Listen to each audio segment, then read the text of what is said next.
मूं समेत तव्हां सभई भाई इन गाल ते गौर करियो तो इन सवाल जो जवाब शायद जीरो होंदो या पाण वटि कुछ भी न होंदो, सवाए इन जे त शर्मिंदगी से कंध झुकाए वेहंदासीं त अफसोस जड़ी गाल आ असांजी इन पूरी जिंदगी में अल्लाह जी रज़ा लाइ का काबिल जिक्र कुर्बानी कोने। असांजी इन पूरी जिंदगी में मोहम्मद रसूलुल्लाह सल्लल्लाहु अलैहि वसल्लम की मोहब्बत में का काबिल जिक्र कुर्बानी कोने। मुसलमानों कुर्बानी छा होंदी है? अल्लाह की रजा खातिर इम्तिहानन में कामयाबी की हासिल करी है, जिंदगी में इंदड़ तकलीफों अल्लाह की मोहब्बत में की बर्दाश्त कबियो है। वड़ा मुश्किल तरीन मरहला, मुश्किल तरीन रस्ता मोहम्मद रसूलुल्लाह सल्लल्लाहु अलैहि वसल्लम की मोहब्बत में की गुजारे अगते हलबो आ। अचो पढ़ूं था सीरत के, मोहम्मद रसूलुल्लाह सल्लल्लाहु अलैहि वसल्लम की जिंदगी के, नबी अलैहिस्सलातु वस्सलाम के अंदाज वज़ा कता किरदार के, ग़ज़वा खंदक जो मंजर आ। सही बुखारी किताबुल मगाज़ी बाब ग़ज़वतिल खंदक, सहाबा किराम खंदक खोटे रहा है। सर्दी की शदीद सख्त तरीन सर्दी की मौसम आ। फजर नमाज पढ़ी इमामुल अंबिया सल्लल्लाहु अलैहि वसल्लम ऐं उनजा सहाबा वरी खंदक खोटण में मसरूफ हैं। अल्लाह जी रज़ा में कुर्बानियों कीअं ॾिबियूं आहिनि, रब्बुल आलमीन सां मोहब्बत कीअं कबी आहे। सहाबा किराम फरमाइनि था असां ॾिठो हो, सभिनी जा अंदाज सभिनी सहाबा जी कैफियत इहा हुई। खंदक खोटींदे पंहिंजे कुल्हे ते मिट्टी खणूं था, खंदक जे किनारे ते पहुचायूं था, मिट्टी जा असरात गुबार असां सभिनी जे कपड़न ते वाज़े नजर अची चुकी आहे। मिट्टी जा आसार सभिनी जे लिबास ते वाज़े नजर अचन पिया, पर सिर्फ सहाबा न, सहाबा किराम फरमाइनि था असां ॾिठो इमामुल अंबिया मोहम्मद रसूलुल्लाह सल्लल्लाहु अलैहि वसल्लम। मुसलमानों हाण सोचो पाण केड़ी कुर्बानी ॾिनी। कैफियत इमामुल अंबिया सल्लल्लाहु अलैहि वसल्लम दी ॾिसन था पंहिंजे सहाबा किराम के, सभिनी ते नजर पई, ॾिठऊं मुंहिंजा सभई सहाबी बुखरी कैफियत में। वरी सोचऊं तमाम सहाबा किराम थकावट जो शिकार भी थी चुका है।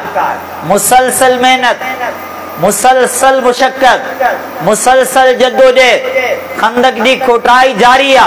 जॾहिं इहा कैफियत ॾिठऊं, बुख उन्हनि जी कैफियत ॾिठऊं, मुशक्कत जा आसार चेहरन ते नजर आया, चवण लगा वल्लाहि लौला अंत महददैतना वला तसद्दकना वला सल्लैना। ए अल्लाह जेकॾहिं तू न हुजी हा त असांखे हिदायत न मिले हा। ए अल्लाह जेकॾहिं तू न हुजी हा असीं निमाज़ न पढ़ूं हा, जेकॾहिं तू न हुजी हा असीं रोज़ा न रखूं हा। इमाम कायनात जी ज़ुबान ते जुमला आया। सहाबा जवाब में चवण लगा, बुख भी विसरी वई, उन भी विसरी वई, थकावट भी विसारे वेठा, चवण लगा नहनुल लज़ीना बायउ मुहम्मदा अलल जिहाद मा बकीना अबदा। चवण लगा असां तो उहे आयो जिन्हनि मोहम्मद जे हथ ते बैत कई आहे सल्लल्लाहु अलैहि वसल्लम। चई सघूं था असीं आहियूं मुसलमान, उहे मुसलमान जिन्हनि कलमो पढ़ियो आहे ला इलाहा इल्लल्लाह, उहे मुसलमान जेके मोहम्मद रसूलुल्लाह सल्लल्लाहु अलैहि वसल्लम जा सच्चा उम्मती है। नहनुल लज़ीना बायउ मुहम्मदा अलल जिहाद मा बकीना अबदा। चवन था जेसी ताईं जिंदगी गुजारींदासीं एस ताईं रसूलुल्लाह सल्लल्लाहु अलैहि वसल्लम सां गॾिजी इस्लाम जो दिफ़ा कंदे ज़ालिम जे खिलाफ जिहाद कंदा रहंदासीं।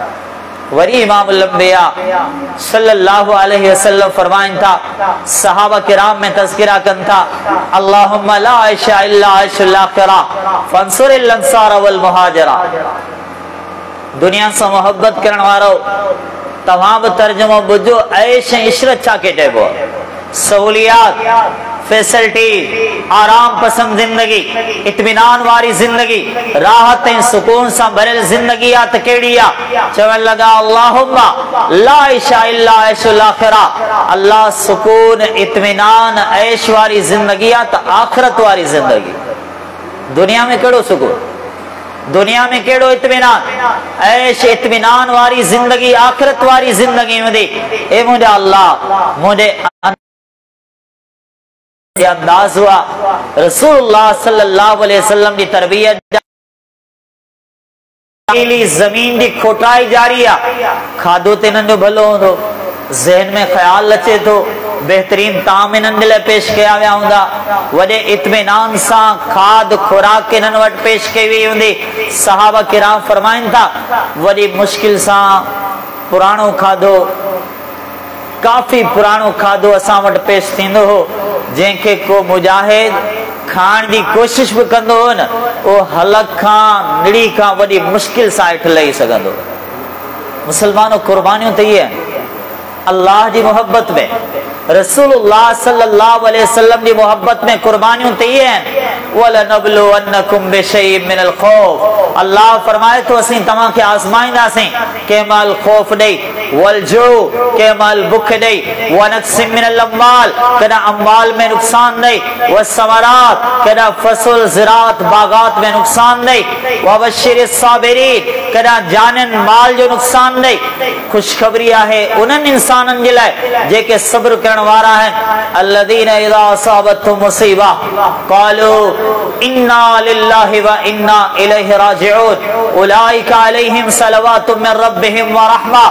अल्लाह फरमाए तो असीं आज़माईंदासीं, ख़ुशख़बरी आहे उन इंसान जे लाइ जेको सब्र करण वारो, जेको चवंदो आहे इन्ना लिल्लाहि व इन्ना इलैहि राजिऊन।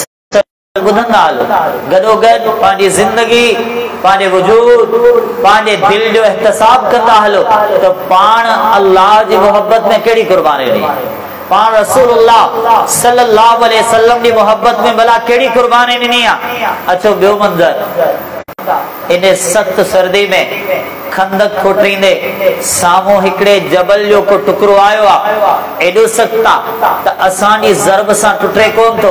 आयासीं इमाम काइनात जी ख़िदमत में, अल्लाह जा नबी असां खां पत्थर कोन थो टुटे, पाण फरमाइनि था अना नाज़िलुन, मुंहिंजा साहबी को मसलो न आहे, तव्हांजी ज़रब सां पत्थर नथो टुटे, इन खे टोड़ण लाइ मोहम्मद हाज़िर आहे सल्लल्लाहु अलैहि वसल्लम। इमाम काइनात पाण खंदक में लथा, औजार खणी उन पत्थर के ज़रब हयो, सहाबा फरमायो फआद कसीबन अहयला, रसूलुल्लाह सल्लल्लाहु अलैहि वसल्लम जी ज़रब हई वो पत्थर ज़र्रात में तक़सीम थियो। ॿियो मंज़र, केड़ो मंज़र, केॾो अजीब मंज़र, केॾे दुख सां भरियल इहो मंज़र हो। जाबिर रज़ी अल्लाह अन्हु फरमाइनि था बेहजर नबी अलैहिस्सलातु वस्सलाम ने पेट ते बुख जे करे पत्थर बदल पंहिंजी कुर्बानी, पंहिंजी मोहब्बत जी का दलील, जेकॾहिं मोहब्बत हुजे हा न अल्लाह जा बंदा ही पंहिंजूं मस्जिदूं ख़ाली न हुजंदा। जेकॾहिं मोहब्बत हुजे हा न, जेतिरी पाण स्कूल जी तालीम ते तवज्जो ॾियूं था न, अर्श जे रब जो कसम आहे उन खां वधीक पाण क़ुर पढ़ो आहे। जेकॾहिं पाण मोहब्बत में सचा हुजो हा न, जेतिरा दुनिया जा किताब पाण पढ़ी चुका आहियूं न, उन खां वधीक पाण मोहम्मद रसूलुल्लाह सल्लल्लाहु अलैहि वसल्लम जी सीरत पढ़ूं हा। पर अल्लाह पंहिंजे हाल ते रहम करे, पाण मोहब्बत में सचा न आहियूं। पंहिंजी ज़िंदगी ॿुधाए थी पाण सचा न आहियूं, पांजो किरदार बुधाए तो पाण मोहब्बत में सच्चा ना आयो, पांजी गुफ्तगू गालाण जा अंदाज बुधाइन था पाण मोहब्बत में सच्चा ना आयो। हय्या अल सलाह का पो मशगूल कचहरी भी बुधाए थी, जना नमाज रही वने थी या रहल नमाज भी बुधाए थी, पाण मोहब्बत में सच्चा ना आयो। जेकॾहिं मोहब्बत में सच्चा हुजूं हा पो तिलावत हुजे हा, तिलावत सां गॾु ख़शियत जा गोड़ा हुजनि हा। जेकॾहिं मोहब्बत हुजे हा पो ड्रिगा सदा हुजनि हा। जेकॾहिं मोहब्बत हुजे हा पो मस्जिदूं आबाद हुजनि हा। जेकॾहिं मोहब्बत हुजे हा, जेकॾहिं 16 कलाक स्कूल जी तालीम खे ॾियूं था, घटि में घटि 2 कलाक दीन जी तालीम खे बि ॾियूं हा। मुसलमानों ज़िंदगी जा सभु आसार ॿुधाइनि था। अल्लाह माफ़ करे पाण नाले जा मुसलमान, नाराज न थी, हकीकत एकड़ी सच्चाई आ। असा के छड्यो आऊं एकड़ो तालिब इल्म आहियां, मूंखे छड्यो त नाई में वेही पांडे ज़बीर का पुछ दियो छा पाण अल्लाह जी मोहब्बत में सच्चा आहियूं। पांडे ज़बीर का सवाल कयो छा पाण मोहम्मद रसूलुल्लाह सल्लल्लाहु अलैहि वसल्लम जी मोहब्बत में सच्चा आहियूं। एक पासे अंदाज़ हुआ इन दीन दी खातिर मोहम्मद जे पेट ते पत्थर बदल्ला सल्लल्लाहु अलैहि वसल्लम, बे पासे बेकदरी नाशुक्री जी इंतहा है तो उम्मती बेनमाजी। इन जो दीन सा को गर्ज को, इन जो दीन सा को मतलब कोने। ताजुब थींदो आ, अफसोस थींदो आ उन्हें जिंदगी ते जे जिंदगी में नमाज न हुजे, जे जिंदगी में सदे सा मोहब्बत न हुजे, जे जिंदगी में तिलावत कुरान सा मोहब्बत न हुजे। अल्लाह जा बंदा तुझा 24 कलाक गुजरी आ तो कुरान कोन पढ़ियो, केड़ी जिंदगी। तुझा 24 कलाक गुजरी विया तो पांजे महबूब पैगंबर मोहम्मद रसूलुल्लाह सल्लल्लाहु अलैहि वसल्लम ते दरूद भी कोन पढ़ियो, केड़ी जिंदगी, केड़ी मोहब्बत, केड़ी मोहब्बत जा फरमाइन था जरा मुंह डिठो न मुझे नबी अलैहिस्सलातु वस्सलाम जे सामो वेजो बीहण जड़ो कोन रहियोस आयुस आहिस्तगी से अर्ज कयो अल्लाह जे नबी सल्लल्लाहु अलैहि वसल्लम इजाजत जो घर वञा, इजाजत मिली घर पहुंचा तो घर वारन का पुछा तो घर में छा आहे। अल्लाह जे नबी दी कैफियत बुधी चुकायो, खंदक खोटण वारन सहाबा किराम के जेको ताम पेश कयो वियो उन्हें जो तस्करो बुधी चुकायो। हाण बुधो जाबिर रज़ी अल्लाह ताला अन्हु जे घर में भला राशन केतिरो आ, स्टॉक केतिरो आ, खाधो केतिरो थी सके तो, मिल्कियत भला केतिरी थी सके थी, जेकॾहिं चंद मेहमान अचनि उन्हनि जी खिदमत लाइ भला केतिरो सामान थी सके तो। पुछूं मुंहिंजा घरवारा ॿुधायो जाबिर जे घर में छा आहे रज़ी अल्लाह ताला।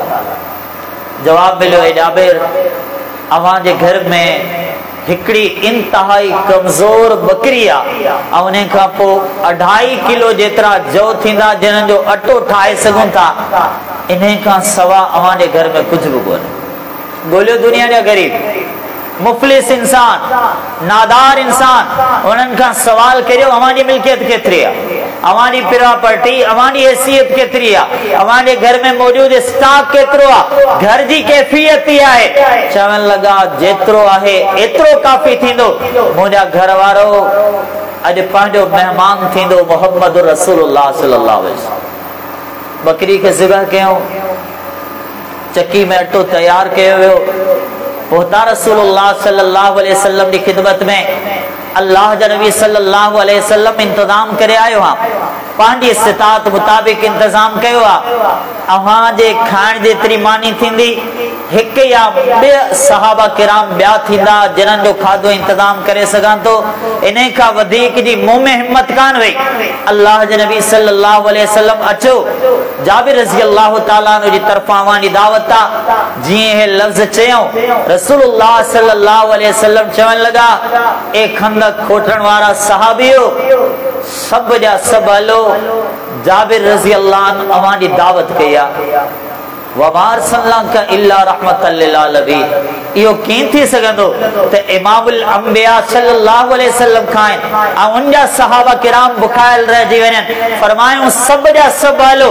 जॾहिं इहो ऐलान जाबिर रज़ी अल्लाह अन्हु ॿुधनि था फरमाइनि था मूंखे ताजुब थियो, दिल में शर्मिंदगी थी, दिल में एहसास आयो 3 माण्हुनि जो खाधो, तकरीबन 1000 खां वधीक सहाबा किराम जो तादाद, हिकिड़ी रिवायत में तकरीबन 3000 शर्मिंदगी ॾिसणी पवंदी। अॼु शायद पाण में उहा इस्तिताअत कोन्हे नबी अलैहिस्सलातु वस्सलाम जे मेहमाननि जो मुकम्मल इंतजाम करियो। घरवारी भी बड़ी अज़मत वारी हुई। चवण लगी जाबिर ॿुधा भला तोखे अल्लाह जे रसूल के ॿिया जुमला चया के ॿिया अल्फाज चया को ॿियो पैगाम ॾिनो? चयो हा मूंखे रसूलुल्लाह सल्लल्लाहु अलैहि वसल्लम ही पैगाम ॾिनो आहे त मानी पचाइण जी इब्तिदा न कजो जेसिताईं आऊं न अचां, भाॼी तक़सीम करण जी इब्तिदा न कजो जेसिताईं आऊं न पहुचां। घरवारा चवण लगा अल्लाह व रसूल आलम। जाबिर को परेशान थियण जी का ॻाल्हि कोन्हे, गमज़दा थियण जी का ॻाल्हि कोन्हे। जेकॾहिं मोहम्मद जो इहो पैगाम आहे सल्लल्लाहु अलैहि वसल्लम त ज़रूर इन में भी को राज हो। अल्लाह जाने तो मोहम्मद रसूलुल्लाह सल्लल्लाहु अलैहि वसल्लम वटि इन जो इल्म सहाबा किराम आया, अल्लाह जा नबी आया, पांजो लुआब कढे अटे के लगायो, पान फरमाइन था हाण मानी पचाइण जो इब्तिदा करियो, पांजो लुआब कढे उन्हें देगड़ी में भाजी में दाखिल कयो, फरमाइन था हाण भाजी तकसीम करण जी इब्तिदा कयो। जाबिर रज़ी अल्लाह तआला अन्हु फरमाइन था हाण असां खाधे के विराण शुरू कयो आ, नबी अलैहिस्सलातु वस्सलाम उन्हनि जे मेहमाननि खाधो खाइण शुरू कयो आ, तकरीबन 1000 खां वधीक उन्हनि जो तादाद हुयो, सब खाई सेर थी रवाना थी चुका हुआ, पर आऊं ॾिसां थो मुंहिंजे घर में अटो जेतिरो मौजूद हुयो उन्हें जी मिक़दार त 2.5 किलो जे बराबर हुई, पर जेतिरो मौजूद आ एतिरो मौजूद आ, भाॼी जेतिरी मौजूद आ एतिरी मौजूद आ, अल्लाह जे हुकुम सां बरकत एॾी थी, अल्लाह जा नबी भी खाई विया, नबी अलैहिस्सलातु वस्सलाम जा मेहमान भी खाई विया। मुसलमान आऊं पुछां तो इन्हें में पैगाम कहिड़ो आ, इन्हें में मैसेज कहिड़ो आ, इन्हें में सबक कहिड़ो आ? हिकिड़ो वॾो सबक इहो आ त इमाम कायनात जे पेट ते पत्थर बदल आ। मुसलमानों पंहिंजूं कुर्बानियूं कहिड़ियूं आहिनि? पानी प्यारे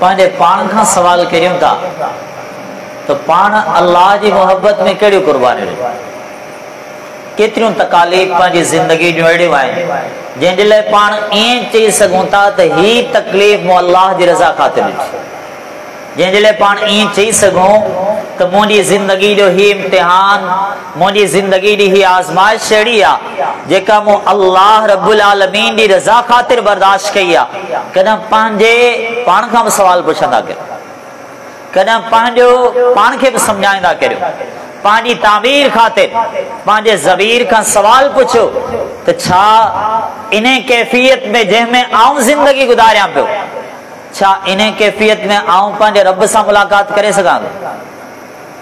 या बेनमाज़ी जी ज़िंदगी, नाफरमानी जी ज़िंदगी, गुनाहनि जी ज़िंदगी, दीन खां परे गुज़रंदड़ इहा ज़िंदगी, छा इन कैफ़ियत में आऊं पंहिंजे रब सां मिली सघां थो?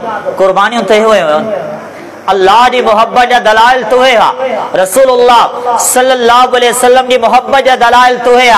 अबू मूसा अशअरी रज़ी अल्लाह तआला अन्हु फरमाइन था, सही बुखारी किताबुल मगाज़ी बाब ग़ज़वत ज़ात रिका फरमाइन था, असीं 6 मुजाहिद सहाबा रसूलुल्लाह सल्लल्लाहु अलैहि वसल्लम सवारी लाइ असां खे हिकिड़ो उठ ॾिनो आहे, वारी वारी ते सवारी करियूं था, हिकिड़ो सवार थिए तो 5 ॼणा पंधु हलूं था, जबल जा सफ़र, वादियुनि जा सफ़र, मुशक्क़त वारा सफ़र। फरमाइन था कैफियत इहा थी वई, हलंदे हलंदे असांजा पेर मुकम्मल ज़ख्मी थी चुका, उन्हनि मां हथा छणी चुका हुया। कुर्बानियूं ते कंहिं शिकवा कई हुजे, अल्लाह जे नबी एॾी तकलीफ़ हाण मोटी थो वञा, अल्लाह जे नबी एॾियूं मुशक्क़तूं हाण भला निमाज़ में रिआयत मिली वञे, ए अल्लाह दे रसूल सल्लल्लाहु अलैहि वसल्लम हाण भला मार्के जिहाद मैदान के छॾे वापस मोटां तो, हिन ज़िंदगी में ते एॾियूं मुश्किलातूं आहिनि, लेकिन अहिड़ी का बि शिकवा कान हुई। अल्लाह माफ़ करे, इहे उज़ुर पाण वटि हूंदा आहिनि, इहे मसाइल पाण वटि हूंदा आहिनि, जान छॾाइण जा बहाना ऐं तज़किरा शायदि पंहिंजी ज़िंदगी में हूंदा आहिनि, सहाबा किराम जी ज़िंदगी में कोन हुया। अल्लाह उन्हनि खे आज़मायो, कीअं आज़मायो? ईअं आज़मायो जीअं रब्बुल आलमीन फरमायो, अम हसिबतुम अन तदखुलुल जन्नह, छा तव्हां सम्झो था तव्हां ईअं जन्नत में हलिया वेंदव? अन तदखुलुल जन्नह, छा तव्हां सम्झो आहे तव्हां ईअं जन्नत में हलिया वेंदव? बेनमाज़ी हुजो जन्नत मिली वञे नामुमकिन आहे, गुनाहगार हुजो जन्नत में दाख़िला मिली वञे नामुमकिन, मंजिलों भला कीअं मिलंदियूं? फरमाई वलम्मा यातिकुम मसलुल लदीना खलो मिन क़ब्लिकुम, अञा तव्हां ते उहे इम्तिहान कोन आया जेके तव्हां खां पहिरियनि माण्हुनि ते आया, अल्लाह उन्हनि ते भला कहिड़ा इम्तिहान आया? फरमाई मस्सतहुल बासा वज़र्रा वज़ुलज़िलु, उन्हनि ते वॾा मुश्किल मरहला आया, जिंदगी में वॾियूं तंगियूं आयूं, उन्हनि खे वॾा दुख ऐं मुश्किलातुनि जा मरहला ॾिसणा पिया। वज़ुलज़िलु, गम एॾा आया त गमनि में जिंदगी जा ज़िलज़िला आया। हत्ता यक़ूल रसूल वल्लज़ीना आमनू मा, एॾा इम्तिहान, एॾियूं आज़माइशूं, एॾा मुश्किल मरहला, ऐसी ताईं त अल्लाह जे अंबिया बि चयो वल्लज़ीना आमनू मा, उन सां गॾु ईमान आणींदड़ मोमिननि बि चयो, चवण लॻा मता नसरुल्लाह, अल्लाह जी मदद कॾहिं ईंदी? इंतज़ार बि हुयो, यकीन बि हुयो, पर अल्लाह खां सवाल कंदे चवण लॻा मता नसरुल्लाह, रब्बुल आलमीन जी मदद कॾहिं ईंदी? रब्बुल आलमीन फरमायो अला इन्न नसरुल्लाहि करीब, खबरदार अल्लाह जी मदद इंतहाई वेझो आहे। मुसलमानों, यह आयत ॿुधाए थी अल्लाह जी मदद तॾहिं ईंदी आहे जॾहिं को इम्तिहान मां गुज़रंदो आहे।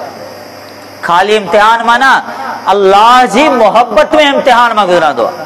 खाली इम्तिहान माना रसूलुल्लाह सल्लल्लाहु अलैहि वसल्लम जी मोहब्बत में इम्तिहान मां गुज़रंदो आहे। तॾहिं वञी रब्बुल आलमीन जी तरफ़ां उनखे एज़ाज़ मिलंदा आहिनि, तॾहिं वञी उनखे कामयाबी जी मंज़िल मिलंदी आहे। तॾहिं हू दुनिया आख़िरत ॿिन्ही जहाननि में सुरख़ुरो बणिजी वेंदो आहे। अहिड़ियूं मंज़िलूं बि आयूं, अहिड़ियूं मुश्किलातूं बि आयूं, अहिड़ा मुश्किल मरहला बि आया। अम्मा आयशा रज़ियल्लाहु ताला अन्हा जो फरमान, सूरह अहज़ाब जूं आयतूं पढ़ी तफ़सीर में चवंदियूं हुयूं, इन आयत मां मुराद ग़ज़वा खंदक जो मंज़र आहे। कहिड़ो मंज़र? रब्बुल आलमीन फरमायो इज़्ज़ाउकुम मिन फ़ौक़िकुम। ए आयत पढ़ी कम अज कम मूंखे ईअं लॻंदो आहे शायदि जेको ग़ज़वा अहज़ाब जो मंज़र हो न, ऐन फ़लस्तीन जो मंज़र बि अॼु हो। इज़्ज़ाउकुम मिन फ़ौक़िकुम, रब्बुल आलमीन फरमायो जॾहिं तव्हांजे मथां उन्हनि हमला कया, उन वक़्तु जहाज़ कोन हुया, पर हमले जी कैफियत ऐं शिद्दत इहा हुई। रब्बुल आलमीन फरमायो इज़्ज़ाउकुम मिन फ़ौक़िकुम, जॾहिं तव्हांजे मथां उन्हनि हमला कया हा, व मिन अस्फ़ला मिनकुम, हर तरफ़ खां तव्हां ते हमला थिया हा, खुलियल रहिजी वियो, व बलगतिल क़ुलूबुल हनाजिर, ख़ौफ़ एतिरो दिलियूं निकिरी ईअं सम्झो निर्घट ताईं पहुची वियो, व तज़ुन्नूना बिल्लाहि ज़ुनूना, उन वक्त तव्हांजे दिल में अजीब ऐं गरीब ख्यालात आया हा। हुनालिक इब्तुलियल मुमिनून व ज़ुलज़िलू ज़िलज़ालन शदीदा, रब्बुल आलमीन फरमाए थो इन मरहले में असां पंहिंजे मोमिन बंदनि खे आज़मायो हो, जिन्हनि इन मरहले में पहुची बि इहे लफ़्ज़ चया हुया हस्बी अल्लाह, असांजे लाइ असांजो अल्लाह काफ़ी आहे। अॼु ॾिसण में अचे थो फ़लस्तीन जा मासूम ॿारड़ा बि चवनि था अल्लाह वारा। पूरी दुनिया असां सां गॾु कोन्हे, दुनिया जो को मुल्क असां सां गॾु कोन्हे, पर उहो मासूम बि चवनि था अल्लाह माना असांजो परवरदिगार रब्बुल आलमीन असां सां गॾु। इहो अक़ीदो आहे, इहो नज़रियो आहे। काश असां पंहिंजे बचनि खे बि अहिड़ा काज सेखारे वञूं हा। रब्बुल आलमीन फरमायो इल्ला तंसुरू फ़क़द नसरहुल्लाह, अल्लाह रब्बुल आलमीन उन वक़्त जे मुसलमाननि सां मुखातिब थियो, अहले मक्का सां रब्बुल आलमीन मुखातिब थियो, इल्ला तंसुरू फ़क़द नसरहुल्लाह, जेकॾहिं तव्हां मोहम्मद सल्लल्लाहु अलैहि वसल्लम जी मदद न कई, यकीनन अल्लाह जी मदद कई हुई। अल्लाह कॾहिं मदद कई हुई? सानी अस्नैन, रब्बुल आलमीन फरमायो जॾहिं हू ॿ हुआ। अल्लाह किथे हुआ? इज़ोमा फिल गार, रब्बुल आलमीन फरमाए तो गार में हुया। अल्लाह उन्हनि जी कचहरी बि थी वेंदी। फरमाई इज़ यक़ूलु लिसाहिब, जॾहिं हू पंहिंजे साथी खे चई रहियो हो, अल्लाह मोहम्मद सल्लल्लाहु अलैहि वसल्लम पंहिंजे साथी खे छा चयो हो? ला तहज़न इन्नल्लाह माना, ए अबू बकर रज़ियल्लाहु ताला गम न करियो, अल्लाह पाण सां गॾु। फ़लस्तीन जा मासूम ॿारड़ा बि ए लफ़्ज़ चवंदे नज़र अचनि था, पर मुसलमानों उन्हनि जो यकीन, उन्हनि जो अज़म, उन्हनि जी तौहीद, उन्हनि जो ताल्लुक़ तो हुयो अल्लाह सां, लेकिन सवाल इहो आहे पंहिंजो रब सां ताल्लुक़ केतिरो आहे? छा उम्मत मुसलमान एॾी मज़लूम आहे? छा उम्मत मुसलमान एतिरी मज़लूम थी वई? मुसलमानों सवाल इहो आहे असांखे छा करिणो आहे? असांजो किरदारु कहिड़ो हुजणु खपे? असांजो अंदाज़ कहिड़ो हुजणु खपे? मुसलमानों सभ खां पहिरियां अल मोमिनून कजसदिन वाहिद, मोमिन त हिकु जिस्म वांगुरु हूंदा आहिनि। रसूलुल्लाह सल्लल्लाहु अलैहि वसल्लम जो फरमान ॿुधाए थो, मोमिन खे कॾहिं सरहदूं अलॻि कोन करे सघंदियूं, मोमिन के ज़बान अलग कोन करे सगंदी, मोमिन के रंग नस्ल खानदान इलाइका कदा अलग कोन करे सगंदा। वो एक कायदे एक कानून ते जुड़न था, वो कायदो कानून ही ला इलाहा इल्लल्लाह, वो तौहीद ते के हिस्से में तकलीफ थे तो मुकम्मल इंसान के वजूद जिस्म में तकलीफ थी दिया, मोमिन ने तकलीफ के महसूस करे। अहले फलस्तीन की तकलीफ अल्लाह जो कसम असांजी पांजी तकलीफ, असांजी पांजी तकलीफ है।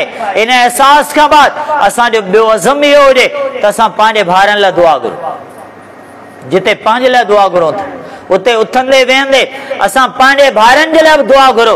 उन खां बाद मुसलमानो फिर मुआशी दौर में मईशत जे हवाले सां ॿियो नथा करे सघो, उन्हनि जे अशिया जो बाइकाट करे सघूं था। मुसलमानो ज़िंदगी जा हे सभई मराहिल या फ़लस्तीन जो मंज़र अवां खां मूंखां हिकिड़ो सवाल पुछे थो, उन मासूम जी कहिड़ी ज़िंदगी हूंदी जंहिंजे घर जा सभु भाती शहीद थी विया हूंदा। कुर्बानियूं त उन्हनि जूं आहिनि, पंहिंजूं कहिड़ियूं कुर्बानियूं? अल्लाह जी रज़ा ख़ातिर तकालीफ़ त उन्हनि ॾिठियूं आहिनि, पाण अल्लाह जी रज़ा में कहिड़ी तकलीफ़ ॾिठी? उन असांजी अदीब उनजी भेण, उन भेण जी ज़िंदगी कहिड़ी हूंदी जंहिंजे घर जा सभई अफ़राद शहीद थी विया हुजनि। मुसलमानों असां पढ़ियो आहे ला इलाहा इल्लल्लाह, ला इलाहा इल्लल्लाह गैरत सेखारे थो, ला इलाहा इल्लल्लाह हिकिड़ो जज़्बो सेखारे थो। जेकॾहिं अॼु को ख़ामोश आहे असीं पुछूं था छा लाइ ख़ामोश? जेकॾहिं अॼु को माण्हू नथो ॻाल्हाए असीं सवाल करियूं था आख़िर छाजे लाइ नथो ॻाल्हाए? अल्लाह जी रज़ा ख़ातिर तकालीफ़ त उन्हनि ॾिठियूं आहिनि, अल्लाह जी रज़ा ख़ातिर कुर्बानियूं त उन्हनि ॾिनियूं आहिनि। मुसलमानो अचो पंहिंजी ज़िंदगी ते गौर करियो, कुर्बानियूं छा हूंदियूं आहिनि। हिकु ॿिए मिसाल खे ज़िक्र करियूं था, सही मुस्लिम किताब ज़ुहद, उतबा रज़ी अल्लाह ताला अन्हु पंहिंजे इलाइक़े जा वाली गवर्नर ऐं हुक्मरान आहिनि। दुआ करो अल्लाह पाण खे अहिड़ा हुक्मरान ॾे जेके मस्जिद जा इमाम बि हुजनि, हुक्मरान भी होया, मस्जिद जा इमाम भी होया। दुआ करो अल्लाह पान के एड़ा हुक्मरान दे जेके हुक्मरान भी हुजनि मस्जिद जा खतीब भी हुजनि। मस्जिद में खुतबो ॾियनि पिया, पंहिंजे साथियुनि खे खुतबो ॾींदे चवनि था असांखे ॿुधायो हो मोहम्मद रसूलुल्लाह सल्लल्लाहु अलैहि वसल्लम ते हिकु पत्थर खे खणी जहन्नम जे बरंदड़ आड़ाह में उछलायो वियो। जहन्नम जे किनारे का वो पत्थर जहन्नम जी गहराई ॾांहुं सफ़र कंदो रहियो, हलंदो रहियो, हेठि किरंदो रहियो, उस सफ़र कंदो रहियो। एतिरो वक़्तु उनखे गुज़रियो ऐसी ताईं त जहन्नम जे तरे ताईं पहुचण में उनखे 70 साल लॻी विया। अल्लाह अव्हां खे मूंखे जहन्नम खां महफ़ूज़ फरमाए, अल्लाह ताला अव्हां खे मूंखे अज़ाब क़ब्र खां महफ़ूज़ फरमाए। ॿुधण वारनि खे ताजुब थियो, वरी फरमाइनि था तव्हां ताजुब करियो था, अचो ॿियो फरमान बि ॿुधी वठो। फरमाइनि था असां त इहो बि ॿुधो आहे रब्बुल आलमीन जन्नत जो दरवाज़ो अहिड़ो ठाहियो आहे, अल्लाह जे अज़ाब जा तज़किरा, वरी अल्लाह जी रहमत जो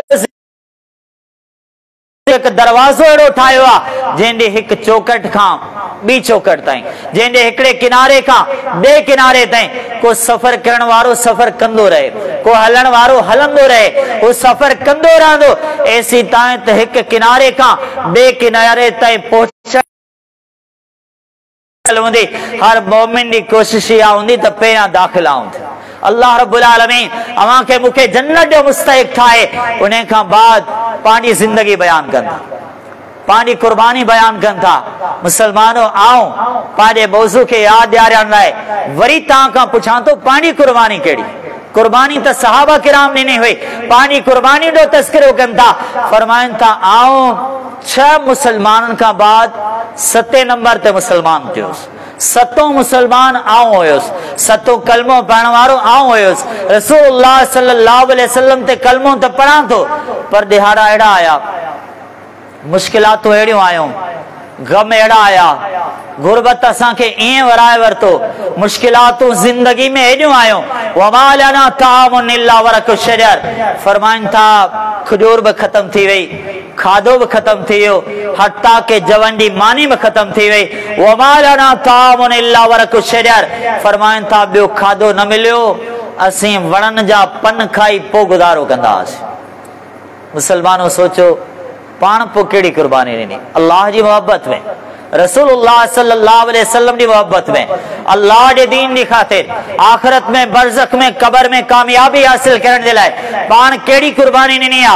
या हुई उन्होंने खाधे की कैफियत, हाने बुधो लिबास की कैफियत केड़ी आ। फरमान था वरी मुश्किल सा मुखे एक चादर मिली हुई, वह चादर जना तन ते पान जो वारो अचे तो सोचा तो मो जेड़ो गुरबत जो मारियल को बियो बाए। साद रजी अल्लाह ताला, आऊं अकेलो ना आया इन मुश्किलात में, आऊं अकेलो ना आया इन गमर में, आऊं अकेलो ना आया इन परेशानन में। मो जेड़ो मुश्किलातुन जो मारियल को बियो बाए। साद रजी अल्लाह ताला फरमाइन था उन्हें चादर के बिन टुकरन में तकसीम कया तो, हिकड़ो टुकरो आऊं पांजे तन ते पाया तो, बियो टुकरो पांजे भा साद रजी अल्लाह ताला के पाण जे लाइ ॾियां तो।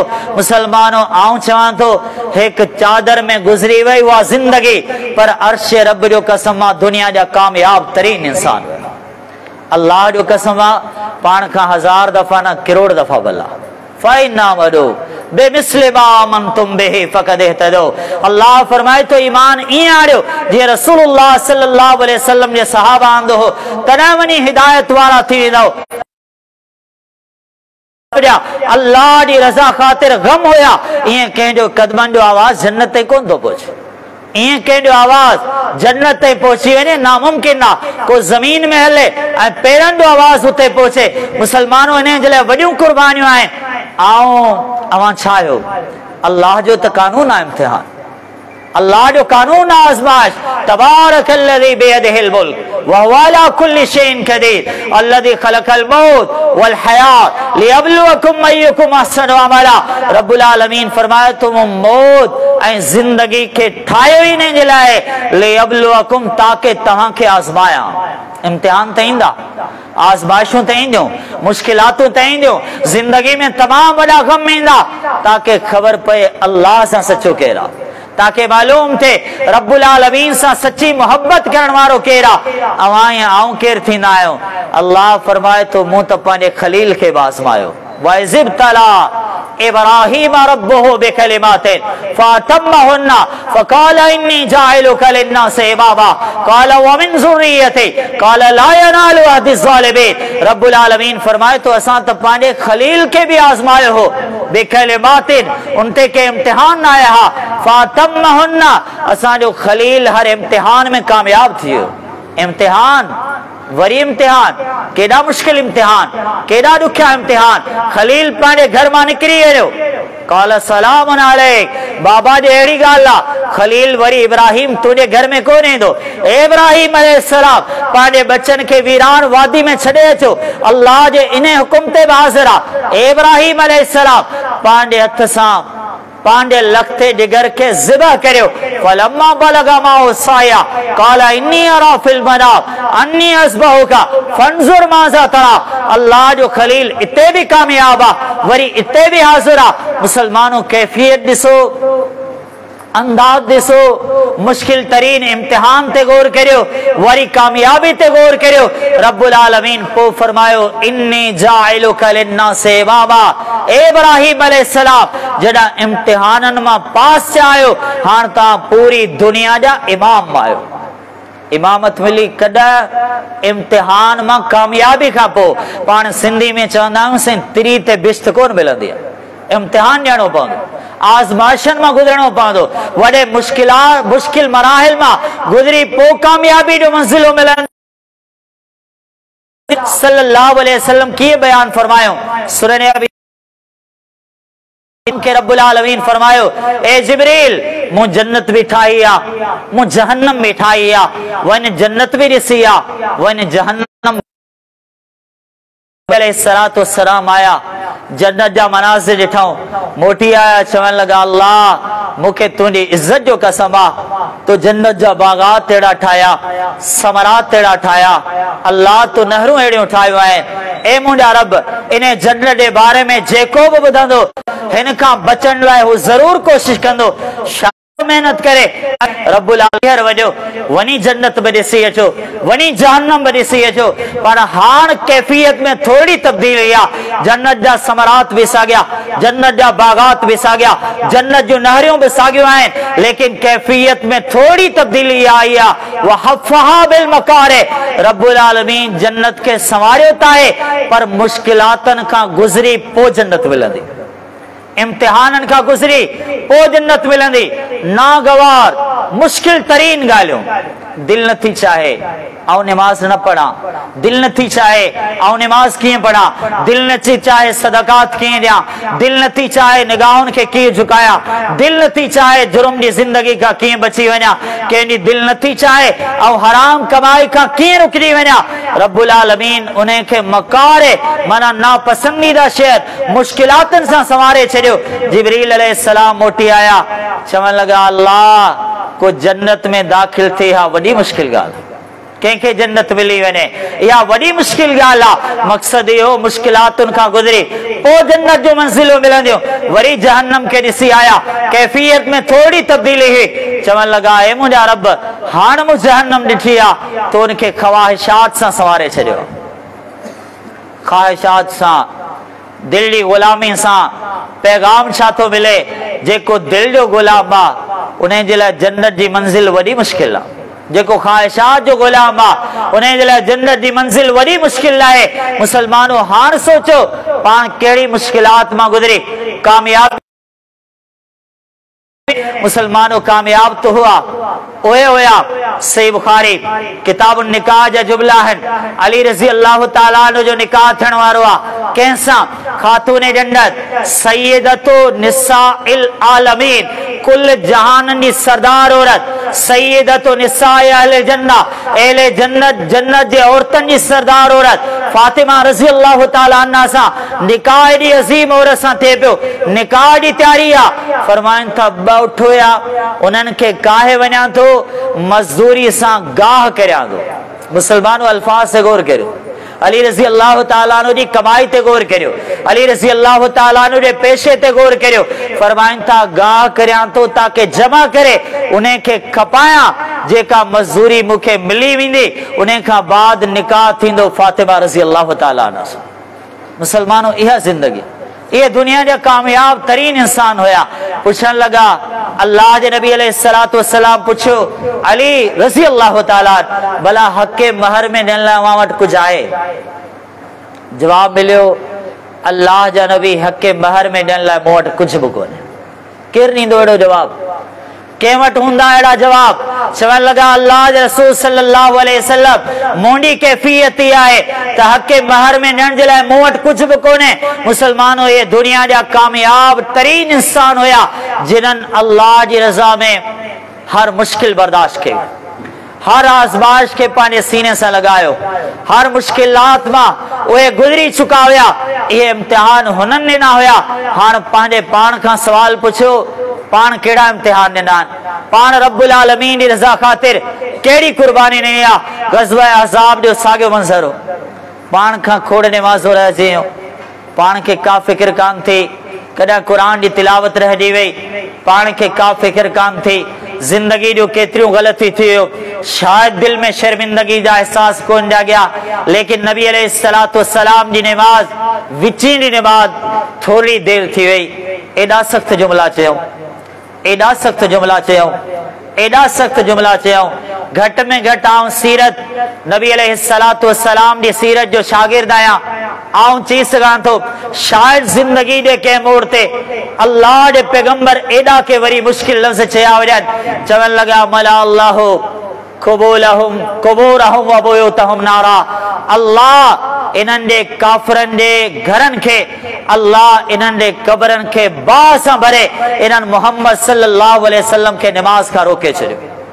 एॾा मुश्किल लफ़्ज़, एॾा सख़्त तरीन लफ़्ज़ रसूलुल्लाह सल्लल्लाहु अलैहि वसल्लम जी ज़िंदगी में शायदि वरी किथे खां रोके छॾियो। मथो मुबारक शहीद थिए थो तॾहिं बि ज़बान ते दुआ अचे थी, दंद मुबारक शहीद थियनि था तॾहिं बि ज़बान ते दुआ अचे थी, रस्ता रोकिया वञनि था तॾहिं बि ज़बान ते दुआ अचे थी, हिजरत ते मजबूर कयो वञे थो तॾहिं बि ज़बान ते दुआ अचे थी, को जानी दुश्मन साम्हूं अचे थो तॾहिं बि ज़बान ते दुआ अचे थी, ज़िंदगी जा मुश्किल तरीन मरहला दुश्मन जी तरफ़ां ॾिसणा पवनि था तॾहिं बि ज़बान ते दुआ अचे थी।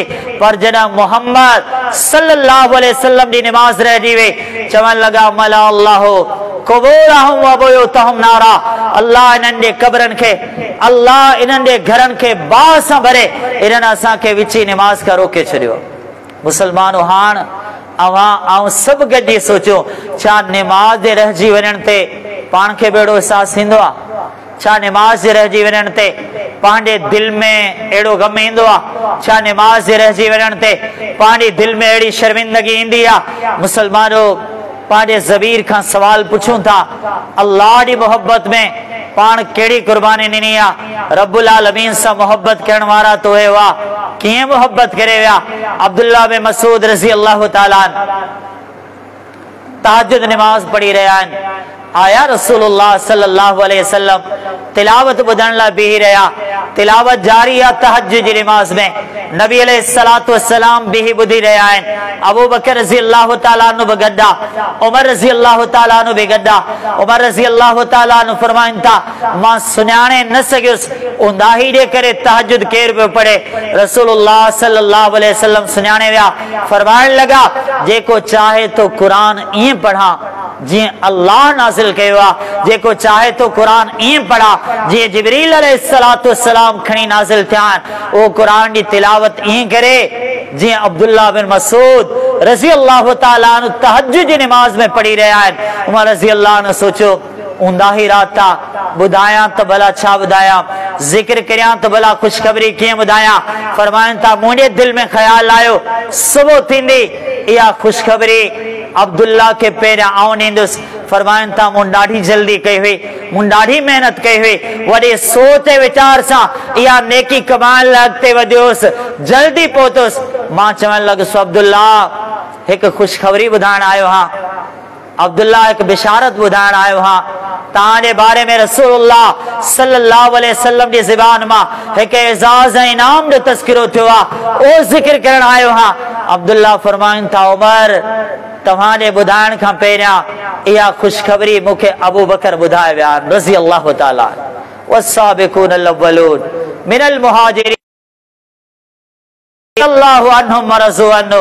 मुसलमानो इहे हुआ नेकियनि में अॻिते निकिरण वारा, अल्लाह पंहिंजे हाल ते रहम करे ऐं पाण आहियूं नेकी में पोइते रहण वारा।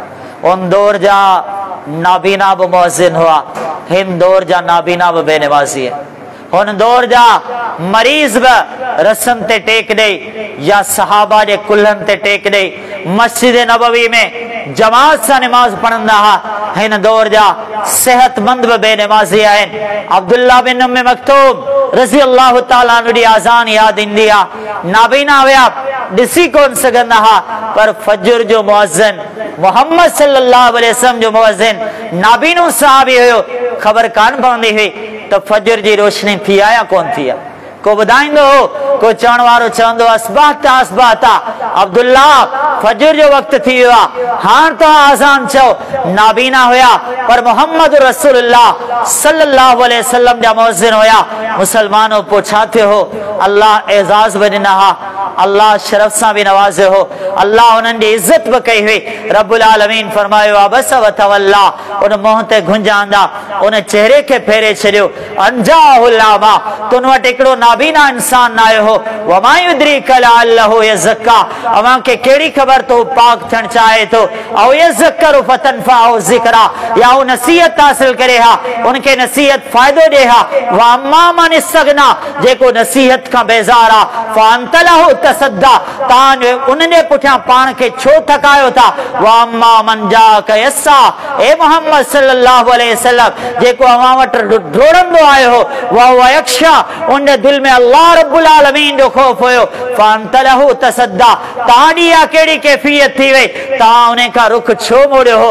अल्लाह अकबर, रब जे नज़रन में इज्जत उन इंसान दी आ जंहिंजे दिल में अल्लाह जो खौफ आ।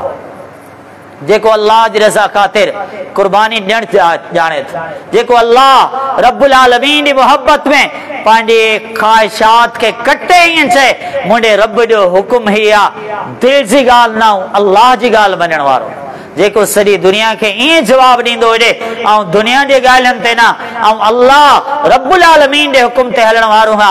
मुसलमानो, हे महफ़िलों, हे जलसा, हे प्रोग्राम रस्मी न आहिनि।